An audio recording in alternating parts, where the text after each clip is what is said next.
Welcome two KG classes. हम लोग इग्नू की book EHI 5 India from mid 18th to mid 19th century को cover कर रहे हैं। इस बुक के यूनिट 2 को हम लोग कवर कर रहे हैं। इस यूनिट के 4 पार्ट पहले आ चुके हैं और आज जो हम लोग डिस्कस करेंगे वो इसका 5वां पार्ट होगा। लंबा चैप्टर है, टाइम लगता है, वीडियो डिटेल से बनाना होता है। तो पिछले पार्ट में हम लोगों ने देखा सिराजुद्दौला के बारे में और फिर बैटल ऑफ प्लासी के बारे में, किस तरह से सिराजुद्दौला 1756 में वहाँ बंगाल का नवाब बनता है, किन किन मुसीबतों का उसे सामना करना होता है, किस तरह से उन्हें खुद के लोगों ने धोखा दिया और बैटल ऑफ प्लासी में बंगाल के नवाब सिराजुद्दौला की हार हो जाती है। तो आज हम उसके आगे देखेंगे। जैसे मीर जफ़र जो सिराजुद्दौला का सेनापति था, वो सिराजुद्दौला का साथ छोड़ देता है। तो जब मीर जफ़र को अंग्रेज पहले ही ये लोभ दे दिए थे कि अगर तुम मेरा साथ देते हो नवाब को हटाने में तो मैं तुम्हें नेक्स्ट नवाब बनाऊंगा, तो जाहिर है जब बैटल ख़त्म हो जाता है तो अंग्रेज जो थे वो मीर जफ़र को बंगाल का नवाब बना देते हैं। तो अब हम देखेंगे कि मीर जफ़र के आने के बाद बंगाल का सिचुएशन क्या था। ओके, तो ये इंडेक्स है, इसमें हम लोगों ने बंगाल टुवर्ड्स ऑटोनॉमी को कवर कर दिया है। अब ये बंगाल टुवर्ड्स सब्जेक्शन को हम लोग देख रहे हैं और इसमें बैटल ऑफ प्लासी हम लोगों ने पढ़ लिया है और ये आफ्टर वाला पोर्शन में आता है मीर जफ़र और मीर कासिम। तो ये दो पर्सन्स जो हैं, ये दो चेहरा, आज हम इसको देखेंगे। उसके बाद फिर बैटल ऑफ बक्सर है। आफ्टर दैट अवध में हम लोग एंटर कर जाएंगे। तो चलिए आज हम लोग मीर जफ़र और मीर कासिम के बारे में पढ़ते हैं। तो मीर जफ़र को पहला डिपेंडेंट नवाब कहा जाता है। ये स्ट्रॉन्ग नवाब था नहीं, ये डिपेंड था ब्रिटेन पे, ब्रिटिशर्स पे। तो ब्रिटिशर्स का ये पपेट बन के रह गया था। अब नाम का ये नवाब था और ब्रिटिशर्स अपना काम निकाल रहे थे। जैसा आप यहाँ देखिएगा, the inability of the Mir Jafar, the ongoing conspiracy within the court and the relative weakness of the Nawab's armed forces gave the English the scope to decisively interfere in the affair of the province. तो ये सारे weakness, क्योंकि मीर जफ़र अब week हो चुका था, इस पे ब्रिटेन का अपना शासन, ब्रिटेन काफ़ी स्ट्रांग हो रहा था और वो मीर जफ़र को बार बार ये याद दिलाता रहता था कि तुम पपेट हो, मेरी वजह से गद्दी संभाले हो, इसलिए मैं जो चाहता हूँ तुम वही करोगे। तो मीर जफ़र अपने पूरे शासनकाल में इसी काम में व्यस्त रहता है और बाद में थक के परेशान होकर वो गद्दी छोड़ देता है। तो अब जैसे मीर जफ़र है वो नवाब बनता है। मीर जफ़र का अगर हम बर्थ की बात करते हैं तो 1691 में उसका बर्थ हुआ था और 1765 के फरवरी में उनका डेथ हो जाता है। तो मीर जफ़र के नवाब बनते ही कंपनी को लगता है अरे बंगाल तो अपना हो गया, अब बंगाल पे जो भी होगा वो हम लोग के मन के मुताबिक होगा। तो कंपनी को युद्ध के बाद जब मीर जफ़र नवाब बनते हैं तो वो कंपनी को अनडिस्प्यूटेड राइट देते हैं बंगाल का, बिहार का और उड़ीसा का। ये अंग्रेज़ों ने चाहा, अंग्रेज जिसे चाह रहा था उसे नवाब पूरा कर दे रहे थे। तो बिहार का ट्रेड राइट्स, बंगाल का और उड़ीसा का, ये तीनों जगह का ट्रेड राइट्स किसे दे दिया गया? अंग्रेज़ को। अब कोई टैक्स वैक्स कोई लफड़ा ही नहीं है, सिर्फ और सिर्फ ऑटोनॉमी चलेगा अंग्रेज़ का। वो ही अपना ट्रेड बंगाल में करेंगे और बंगाल से बाहर उनका ही सामान जाएगा, ना ही बंगाल के अंदर रहने वाले इंडिजीनियस ट्रेड ही कुछ कर पाएंगे। जो भी करेंगे वो कंपनी ही करेंगे। उसके बाद 24 परगना, ये बहुत बड़ा प्रोविंस था, इसकी ज़मींदारी मिल जाती है ब्रिटिशर्स को। देख रहे हैं क्या क्या मिल रहा है। एक तो अनडिस्प्यूटेड राइट्स मिल गया ट्रेड का, दूसरा ज़मींदारी मिल गया 24 परगना, जो कि वहाँ का एक बहुत बड़ा प्रोविंस था। और उसके ये तो मिलना ही था, ये तो दिया गया। साथ ही साथ कंपनी ने ये कहा कि मैंने जो तुम्हें गद्दी पे बैठाने के लिए जो नुकसान झेला है तो तुम मुझे वो दे दो। तो मीर जाफ़र अंग्रेज कंपनी को 17 करोड़ 7 लाख रुपए कंपेंसेशन देता है। ठीक है, 17 करोड़ 7 लाख, ये कम नहीं होता है। इतना कंपेंसेशन वो ब्रिटिश ईस्ट इंडिया कंपनी को दे देता है। उसके बाद कंपनी के जो हाई ऑफिशियल्स थे उसको बड़े बड़े गिफ्ट देना, ज़्यादा से ज़्यादा ब्राइब्स देना, घूस देना, ये काम जारी रहा। अब एग्जाम्पल में अगर हम ले लें तो क्लाइव को 2 मिलियन मिला था उस वक्त रुपए, और वाटसन को मिला था 1 मिलियन। तो ये लोग, इसे हम कहेंगे इंडिविजुअल ब्राइब देना, गिफ्ट देना। तो इसमें भी जफर का जो ट्रेजरी था वो खाली होता जा रहा था। 30 million rupees collected by company and officials. तो ये कंपनी जो नुकसान लिया या कंपनी ने जो ग्रांट लेता रहा, प्लस कंपनी का जो हायर ऑफिशियल्स था उसे गिफ्ट और ब्राइब्स मिलता रहा, इन सारे चक्कर में 30 मिलियन रुपीज जो था बंगाल का, वो बंगाल के ट्रेजरी से खत्म हो जाता है। क्योंकि बंगाल का ट्रेजरी खाली होता जा रहा था, तो मीर जफर को भी टेंशन हो रहा था।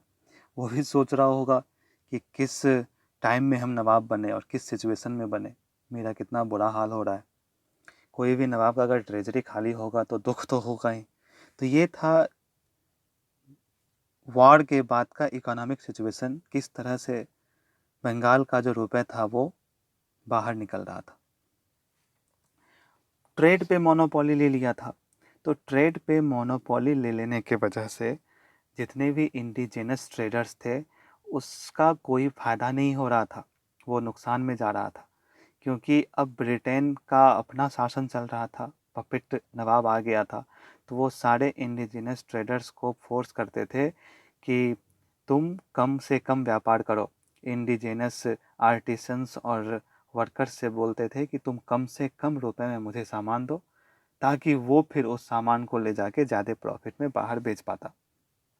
तो इसका अपना मोनोपोली बंगाल में चलना शुरू हो गया। आप देख रहे हैं, कल तक ये मर्चेंट था, आज ये वहाँ के मर्चेंट का एडमिनिस्ट्रेटर बन गया। अब ये बंगाल को वर्चुअली संभाल रहा है। ठीक है, तो ये हम लोगों ने लेटर नवाब जो था मीर जाफर, उसके बारे में देखा, परेशानियां देखी और अंग्रेज का मोनोपोली देखा। अब अंग्रेज का हम थोड़ा प्रॉफिट देखते हैं। अंग्रेज means east India, British East India company का हम थोड़ा प्रॉफिट देखते हैं। तो इस वॉर से क्या होता है, उसका रास्ता खुल जाता है ब्रिटेन का इंडिया में अपने पैर जमाने को, अच्छे से शासन करने के इरादा से। ब्रिटिश प्रेस्टीज बढ़ता है। ठीक है, ब्रिटेन काफ़ी ऊपर बढ़ रहा है, उसका धन ऊपर बढ़ रहा है, वो अब सुपीरियर पावर होता जा रहा है। तो इससे इंडियन एम्पायर जो थे बाकी के, उसे चैलेंज मिलता है ब्रिटिश से। दूसरा, पहला कि वो इंडिया में अपना एडमिनिस्ट्रेशन के क्षेत्र में पैर जमाने का उसको रास्ता खुल जाता है इस बैटल के बाद, पहली बात। दूसरी बात है कि ब्रिटिश प्रेस्टीज बढ़ता है। वो ब्रिटिश प्रेस्टीज बढ़ने की वजह से मेन कंटेंडर जो थे इंडिया में, मतलब इंडियन एम्पायर जो थे, वो उनको अब टेंशन होता है कि उनका एक चैलेंजर आ गया है, ब्रिटिशर्स। तीसरी बात क्या थी, strong army. Britain strong army बना लेता है। ब्रिटेन को जो बंगाल से रिच रेवेन्यू मिल रहा था, तो ये लोग दिमाग वाले थे।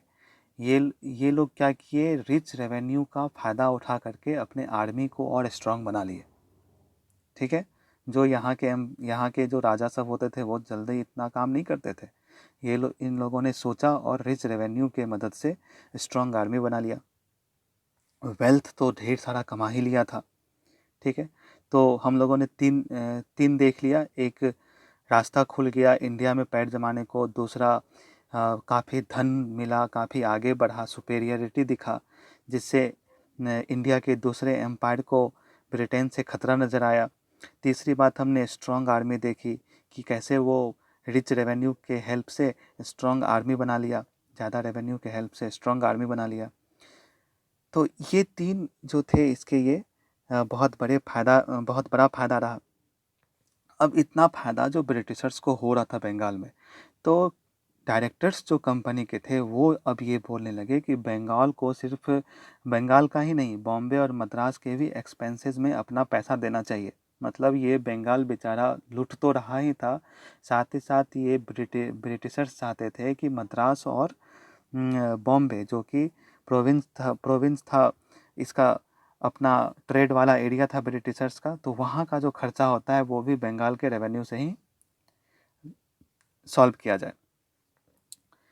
ठीक है, तो इस चक्कर में वहाँ के एक कर्नल थे, कर्नल मैलिसन, वो बोलते हैं कि ब्रिटिशर्स का ईस्ट इंडिया कंपनी का बस एक ही इरादा था, और वो ये था कि जितना लूट सकते हो लूट लो, to grasp all they could. वो जितना जितना लूटना चाहते थे वो सब लूट लेना चाहते थे ब्रिटिश ईस्ट इंडिया कंपनी के ऑफिशियल्स। तो ये सारे प्रॉफिट था ब्रिटिश ईस्ट इंडिया कंपनी के। तो अब मीर जाफर का कमर टूट जाता है, वो परेशान हो जाता है ब्रिटिशर्स को गिफ्ट देते देते, ब्राइब देते देते, छूट देते हुए ट्रेड में। अब इस चक्कर में मीर जाफर का ट्रेजरी जो था वो खाली हो चुका होता है, अब उसमें पैसा ही नहीं रहता है कि वो डिमांड को फुलफ़िल कर सके। तो इसलिए इम्पॉसिबल हो जाता है कि डिमांड फुलफ़िल करने में असमर्थ हो जाता है मीर जाफर। तो ब्रिटिशर्स बोलता है कि तुम ऐसा नहीं कर सकते, तुम वादा किया था कि अगर हम लोग तुमको नवाब बनाते हैं तो तुम हम लोगों को कंपनसेशन दोगे, ब्राइब्स दोगे, प्राइसेस दोगे, गिफ्ट दोगे, कंपनसेशन ट्रेड में दोगे। तो इस चक्कर में मीर जाफ़र काफ़ी परेशान हो जाता है। एक तो उसके पास पैसा है नहीं, दूसरा British East India company criticise कर रहा है कि तुम ऐसा नहीं कर सकते। और तीसरी बात ये थी कि मिदनापुर का जो राजा था राम सिंघल, वो मीर जाफ़र को सपोर्ट नहीं करता था, उसे अपना राजा मानता ही नहीं था, अपना मतलब हेड ऑफ प्रोविंस वो उसे मानता ही नहीं था। पूर्णिया का राजा था अली खान, वो खुद मीर जाफ़र को अपना राजा नहीं मानता था, तो ये लोग मीर जाफ़र को सपोर्ट ही नहीं करते थे।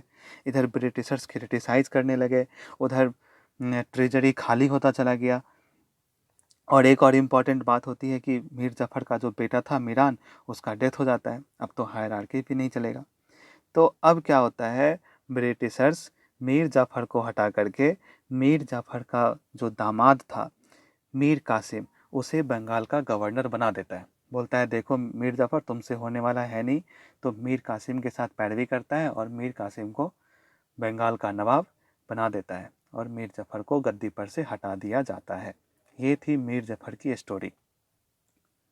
तो अब हम मीर कासिम के बारे में पढ़ेंगे कि मीर कासिम जब गद्दी संभालता है, बंगाल का नवाब बनता है, तो उस वक्त सिचुएशन बंगाल का कैसा होता है। देखिए मीर कासिम काफ़ी स्ट्रांग था, ये मीर जाफ़र की तरह नहीं था, ये फिर से अपना एक इंडिपेंडेंट रूल स्थापित करना चाह रहा था बंगाल में। समझ रहे हैं, मीर कासिम पुराने नवाब की तरह ही उसी विचारधारा का था, ये ब्रिटिशर्स के अंडर रहना पसंद नहीं कर रहा था। तो क्योंकि ये भी एक सीक्रेट डील के तहत, अंग्रेज से एक डील किया था, सीक्रेट डील, उसके तहत ये, तो मीर कासिम भी अब ब्रिटिशर्स के अंदर था, है ना, क्योंकि ब्रिटिशर्स भी मीर कासिम पे मेहरबान था कि मैंने ही तुम्हें नवाब बनाया है, मैं जो कह रहा हूँ वो तुम करो। तो मीर कासिम, लेकिन मीर कासिम में कुछ अलग बातें थी, ये पहले के नवाब की तरह अपने आप को स्ट्रॉन्ग करना चाहता था, ये खुद स्ट्रॉन्ग था। तो मीर जाफ़र और मीर कासिम में यही अंतर था, मीर जाफ़र स्वीकार कर लिया कि हम आपके अंदर हैं, आप जैसे जैसे बोलेंगे हम वैसे वैसे करेंगे, इस वजह से बाद में वो परेशान हो जा रहा है। लेकिन मीर कासिम को लगता है कि मुझे दब के नहीं रहना चाहिए, अगर मैं भी दब के रहा तो मेरा हाल भी मीर जाफ़र की तरह हो जाएगा, तो मैं स्ट्रॉन्ग बनूंगा, स्ट्रॉन्ग बन के मैं ब्रिटिशर से छुटकारा पा लूँगा। तो कैसे पाऊंगा, ये भी बात है। तो मीर कासिम को लगा कि सबसे पहले हम अपने ट्रेजरी को फुल कर लेते हैं, हमारे पास जो पैसा नहीं है, हमारे पास जो इकोनॉमी, हमारा जो इकोनॉमी बहुत कमज़ोर है, उसे स्ट्रॉन्ग करना होगा। और उसके बाद दूसरा था आर्मी को एफिशिएंट बनाना होगा, एक बहुत ही अच्छा लीडरशिप वाला आर्मी रखना होगा, तो ये आर्मी कैसे बनेगा? तो इस आर्मी को मॉडर्न बनाना पड़ेगा, वेल डिसिप्लिन्ड बनाना पड़ेगा, क्योंकि इन्होंने देखा कि ब्रिटिशर्स की आर्मी वेल डिसिप्लिन्ड और मॉडर्न होती थी, जिस वजह से वो उस आर्मी का विजयी, कहीं भी वो आर्मी विजयी हो जाता था। तो यही चाहिए था मीर कासिम को, एक एफिशिएंट आर्मी जो कि मॉडर्न और वेल डिसिप्लिन्ड हो। तो पहला हमने देखा कि ट्रेजरी फुल हो, मतलब उसका जो वो कोष होता था, पैसा जहाँ इकोनॉमी जो रखता था, ट्रेजरी जो उसका होता था वो स्ट्रांग होना चाहिए, वो फुल होना चाहिए, भरा पूरा होना चाहिए, ताकि पैसे की कमी ना हो। दूसरा, आर्मी काफ़ी मजबूत होना चाहिए। तीसरा, ये जो ट्रेजरी फुल होगा तो इसकी सबसे पहले हमको इसके अंदर झांक के देखना होगा कि ट्रेजरी खाली हो रहा है और भी क्या रीजन है। पहला रीजन तो हम लोगों ने देख लिया कि ब्रिटिशर्स को दान देने में ख़त्म हो गया। दूसरा, रेवेन्यू एडमिनिस्ट्रेशन के जो ऑफिशियल्स थे कोर्ट के अंदर, नवाब के कोर्ट में, महल में, वो करप्ट होते जा रहे थे, क्योंकि अब जब राजा ही कमज़ोर हो गया हो तो फिर अंदर कैसे कोई डिसिप्लिन मेंटेन करेगा। वो सब भी अपना फ़ायदा निकाल रहा था इसमें से, तो करप्शन बढ़ गया था। तो मीर कासिम का ये भी काम था कि ट्रेजरी मेरा तब फुल होगा जब मेरे अंदर का, मेरे वो डिपार्टमेंट के अंदर का करप्शन हटेगा। तो वो उस करप्शन को भी ख़त्म करना चाह रहा था। तो ये 3 तरीका था जिससे बंगाल फिर से स्ट्रांग होना चाहता था। पहला, फुल ट्रेजरी तब होगा जब करप्शन हटेगा, और दूसरा, एफिशिएंट आर्मी, एक मॉडर्न और एफिशिएंट आर्मी चाहिए था। तो ये सारे मीर कासिम के मेथड थे जिससे अंग्रेज़ को हटाया जा रहा था। तो ये देख रहे थे मीर कासिम कि एक्चुअली मीर कासिम को पसंद नहीं आ रहा था कि ये जो फरमान जो 1717 में जो फ़ारूक सियार ने जारी किया था ब्रिटिशर्स के लिए,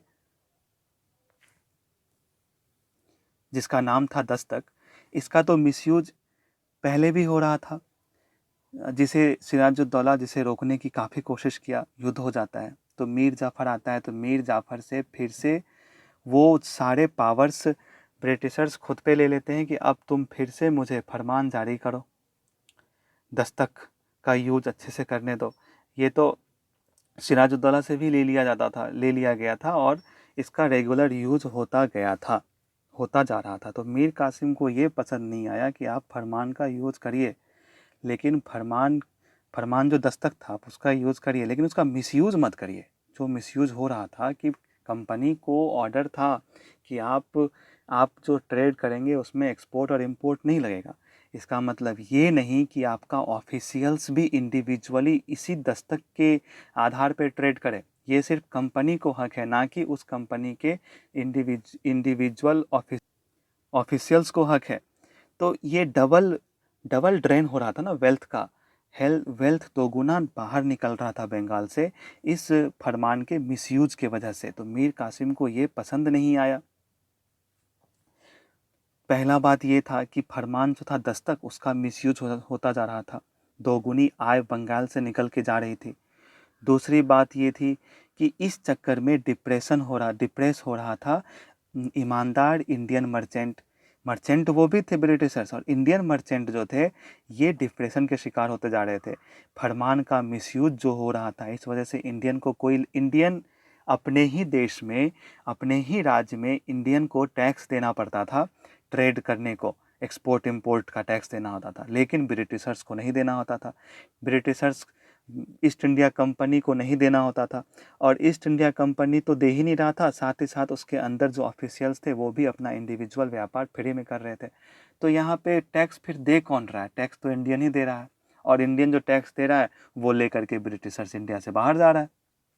तो ऑनेस्ट इंडियन मर्चेंट, ईमानदार जो थे, यहाँ ईमानदार का जिक्र क्यों किया गया कि ईमानदार इंडियन मर्चेंट? क्योंकि कुछ बेईमान इंडियन मर्चेंट भी थे जो ब्रिटिशर्स से संधि करके, उसका पैर हाथ दबा के, नौकरी चाकरी करके वो उस फरमान का यूज़ तो कर लिया करते थे, लेकिन जो ऑनेस्ट थे, जिसे ब्रिटिशर्स से एलाय नहीं होना था, वो तो परेशान होते जा रहे थे, वो तो टैक्स भर रहे थे।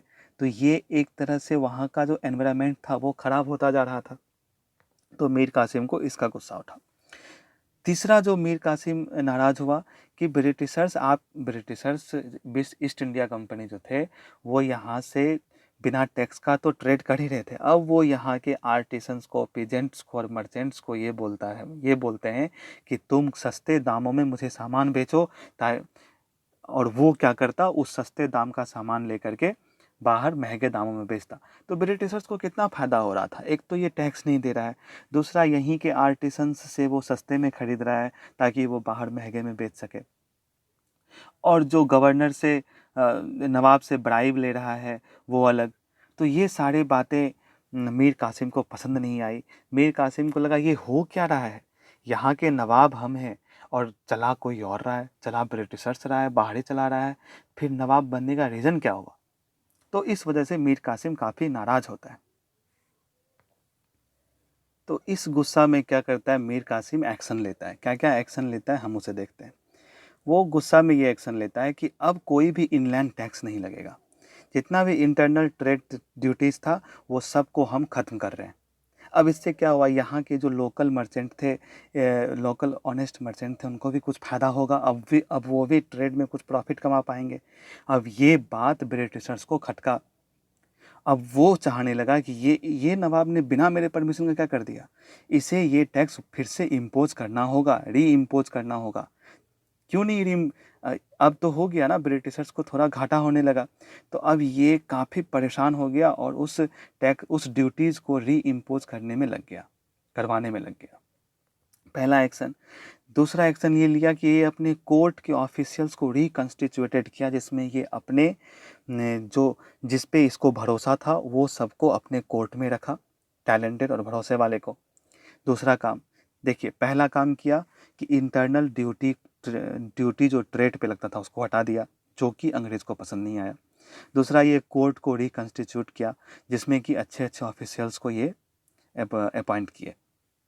तीसरा, ये क्या किया, अपने आप को स्ट्रांग बनाने के लिए, अपने आर्मी को स्ट्रांग बनाने के लिए फ़िलहाल ब्रिटिशर्स से दूर रहने के बारे में सोचा, और इसलिए वो अपना कैपिटल मुंगेर ट्रांसफ़र कर लेता है, बिहार के मुंगेर में।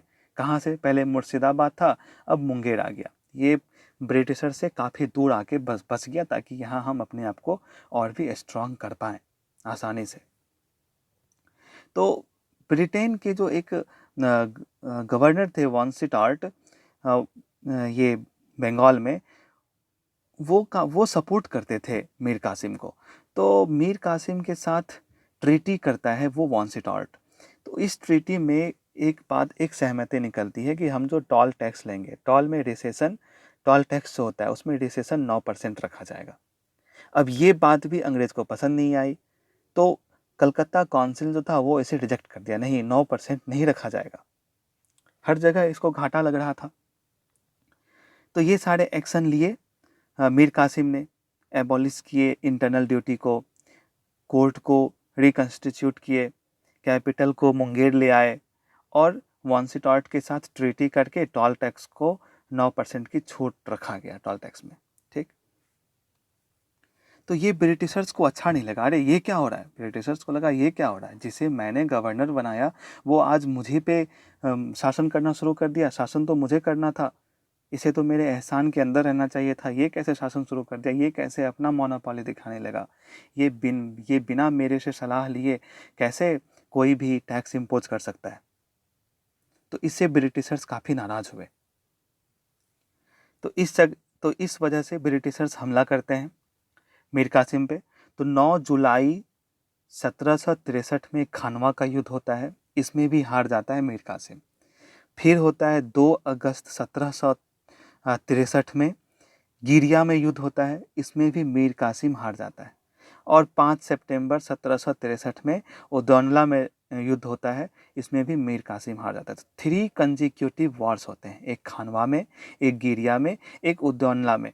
तो ये सारे वॉर को जो है वॉर में मीर कासिम हार जाता है, इसलिए, और इस वजह से मीर कासिम को भागना होता है। मीर कासिम भी भाग करके पटना आ जाता है सिराजुद्दौला की तरफ, और बाद में मीर कासिम मुग़ल एम्पायर शाह आलम II और अवध का जो नवाब था शुजा-उद-दौला, ये दोनों से मिल करके ट्रीटी करता है, और बाद में फिर एक फेमस बैटल होता है, बैटल ऑफ बक्सर।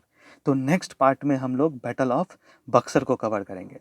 तो ये battle of Plassey and after ख़त्म हो चुका है कि प्लासी का वॉर, प्लासी के वॉर में क्या हुआ और प्लासी का वॉर जब ख़त्म हो जाता है तो उसके बाद का सिचुएशन कैसा था हमने देख लिया।